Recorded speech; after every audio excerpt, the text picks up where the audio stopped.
Good afternoon, this is your host, well actually I should say it like this. Good afternoon, this is your host, Michael J. Long, and thank you for joining me, I appreciate it. Well, I'm going to say it with as much passion as I probably can, and I probably should, but here's the deal. This government quarantine crap, it raises a good question. And that question is, what about your civil liberties? And what I mean by that is your civil liberties, your rights, all of your rights, your gun rights, your First Amendment rights to peacefully assemble in a grievance, to and what and from and all this stuff regarding government. Like, here's the deal, right? You have your First Amendment rights, and that isn't to protect you from the free market.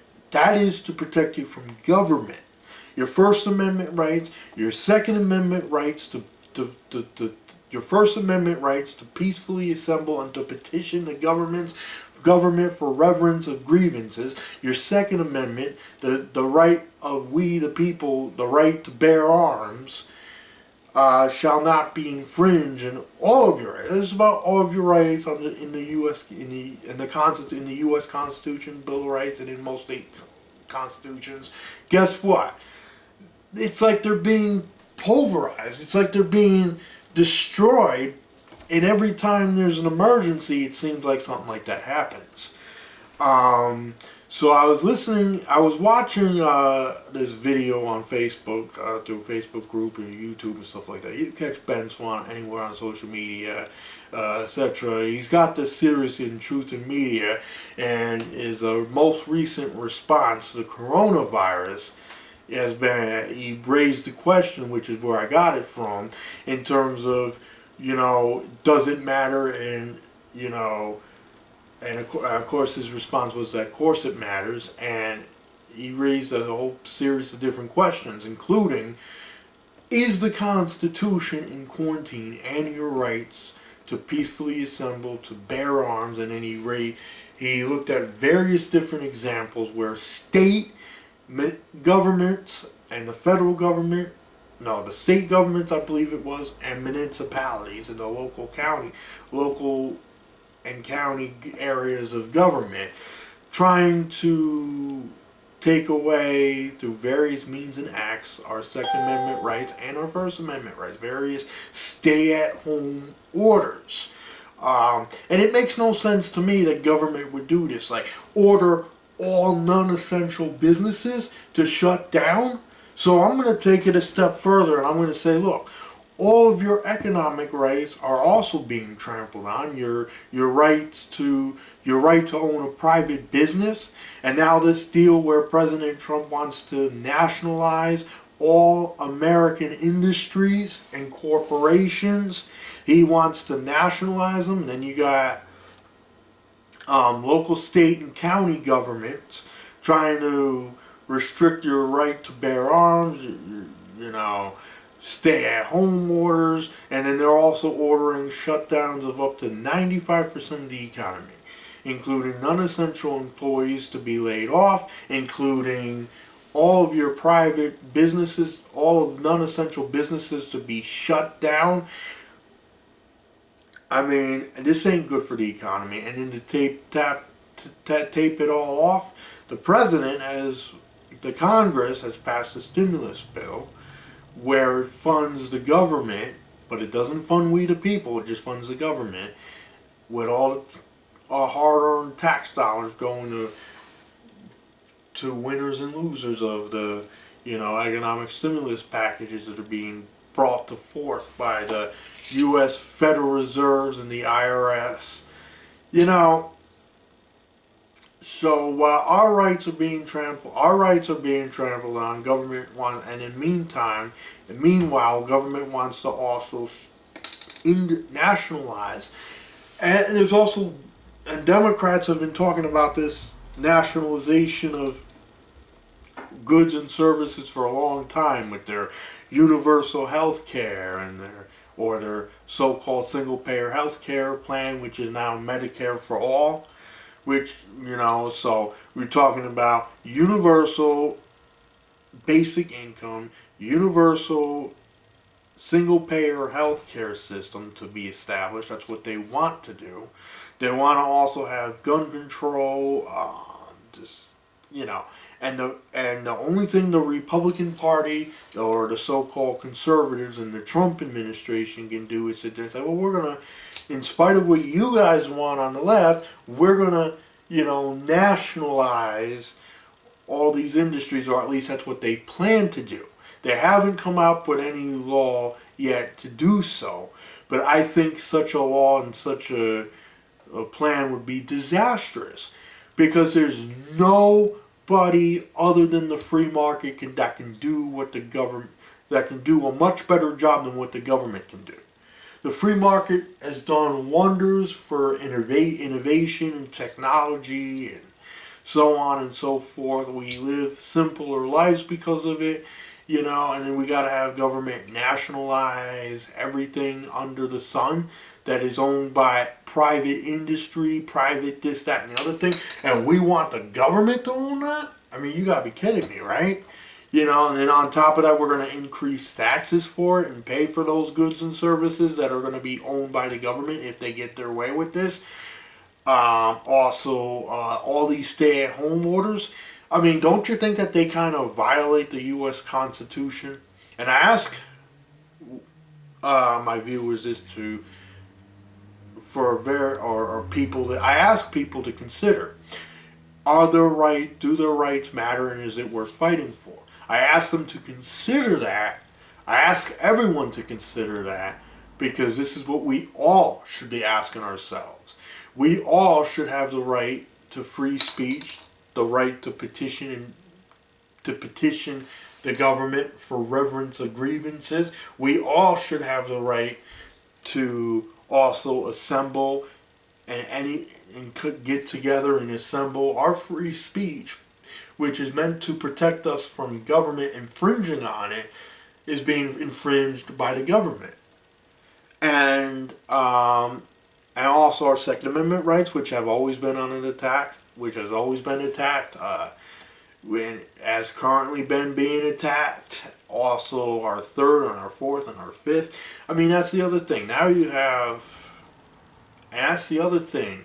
You have the CIA, the federal government now, or the CIA and the intelligence operatives now wanting to, in the government, now wanting to suspend habeas corpus because of this coronavirus.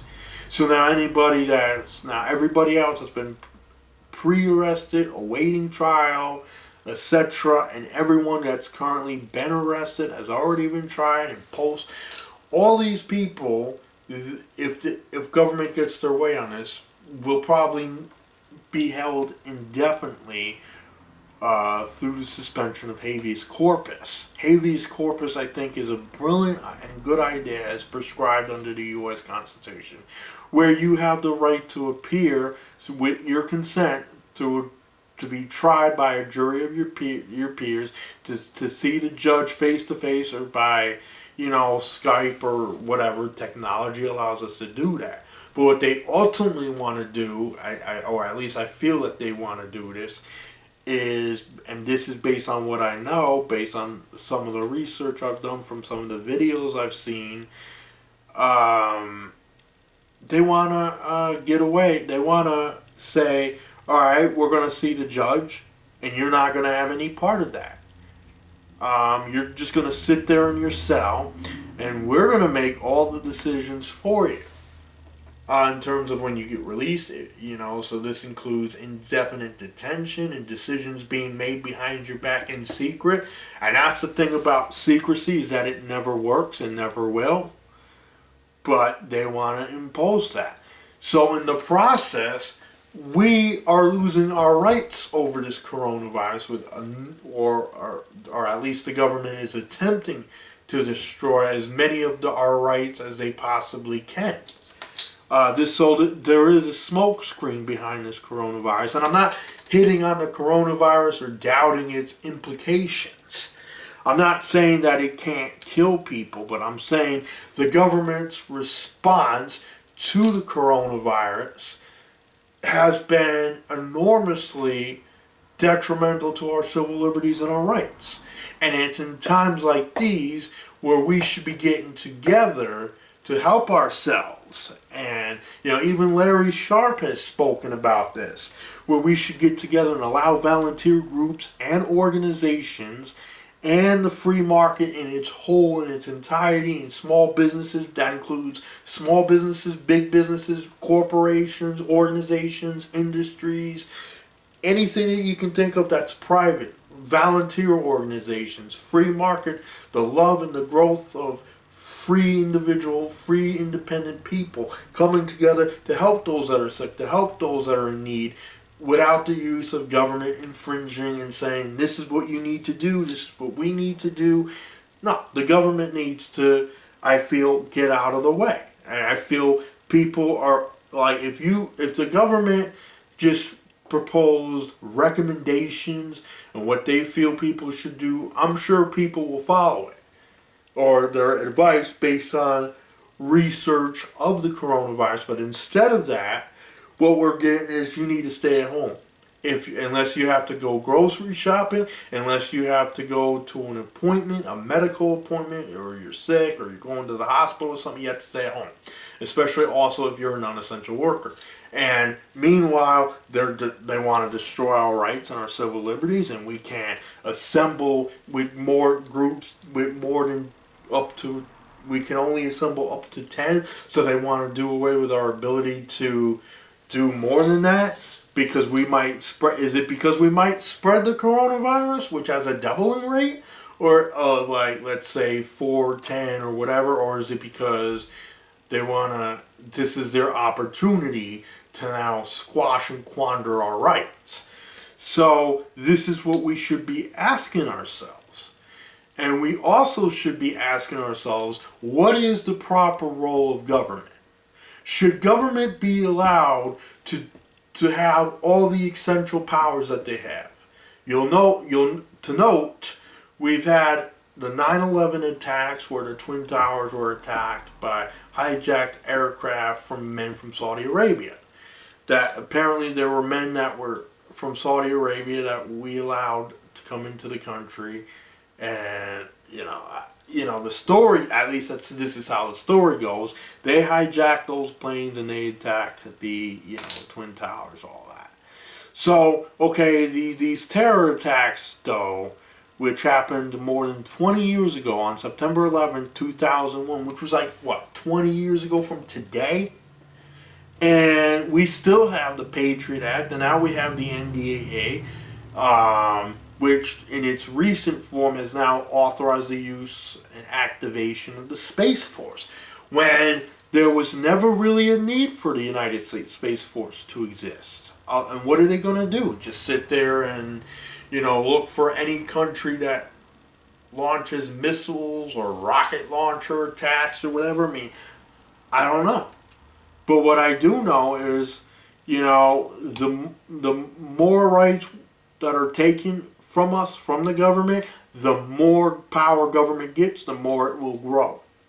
And I should say, from a libertarian perspective, we're more about reducing the size and the growth and the power of the government, and not so much so that we don't have a government or this and that, but more so that we can we can decide for ourselves what we choose to put in our own bodies, how we choose to live our lives, how we choose to raise our children, how we choose, if we have children, right? How we choose to spend our money, so on and so forth, as long as we don't impose danger, force, or fraud to others. And I believe, as a minarchist libertarian, that there is a role for government, but that power should be dramatically reduced to doing the fundamental basic things that it does best, and that is to preserve and protect our civil liberties and our rights in this country internally.